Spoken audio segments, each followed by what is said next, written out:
The Empire.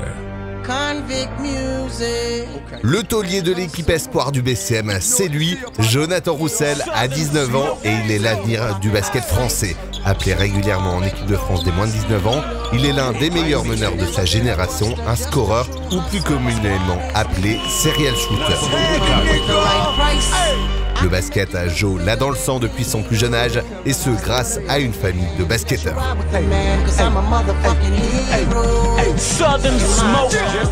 Je suis né dedans parce que je suis né d'un père basketteur, d'une mère basketteuse, de deux grands frères basketteurs, d'une grande sœur basketteuse. Donc c'était logique. Je traînais dans les salles tous les week-ends.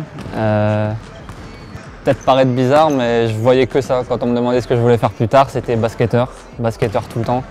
Il me disait c'est pas un vrai métier. Je disais bah je sais bien, mais c'est mon rêve et voilà. Après j'y suis pas encore. Je suis en route, mais rien n'est encore fait. Donc j'essaie de travailler au jour le jour pour réaliser ce rêve, mais c'est vraiment ça l'objectif.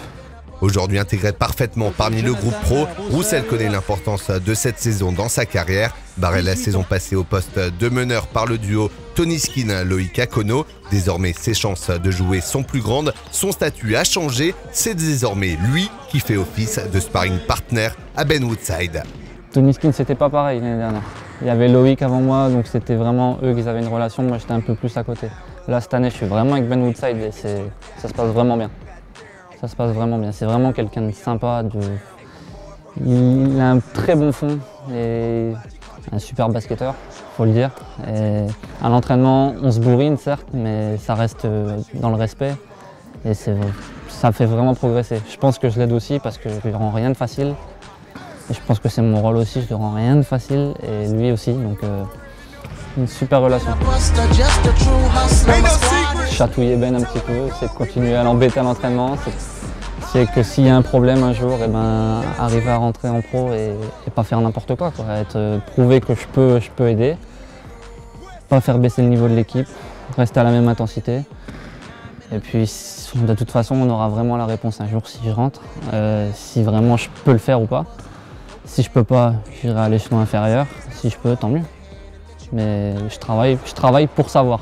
L'élite est-elle sa destinée? Jonathan le saura en tout cas très vite. En attendant, apprendre encore et toujours reste à son leitmotiv. Avec les espoirs dont il est le meneur leader, ses attentes cette année sont particulièrement grandes. On est une bonne équipe. On dirait pas comme ça, mais on s'entend vraiment tous bien, on se connaît vraiment bien. Et on peut vraiment faire quelque chose. Là, ce week-end, on a perdu de peu au Havre. C'était un match qu'on pouvait gagner. Le Havre, c'est une grosse équipe. Ils ont été champions de France plusieurs fois. Je veux dire, on peut vraiment faire quelque chose. Après, si Maxime revient de sa blessure, ça sera encore mieux. C'est vraiment l'équipe avec laquelle je suis le plus investi. Donc l'objectif, il est avec les espoirs en termes de résultats et de performance. Mais en termes de progression et de travail, c'est vraiment avec les pros que ça. Parce que je retranscris en espoir ce que j'apprends en pro la semaine. Et donc c'est vraiment ça. À mi-chemin entre les pros et les espoirs, Jonathan Roussel n'est plus qu'à une petite encablure de son premier objectif personnel, devenir professionnel. Mais avec une telle envie et un tel mental, cela ne devrait être qu'une formalité.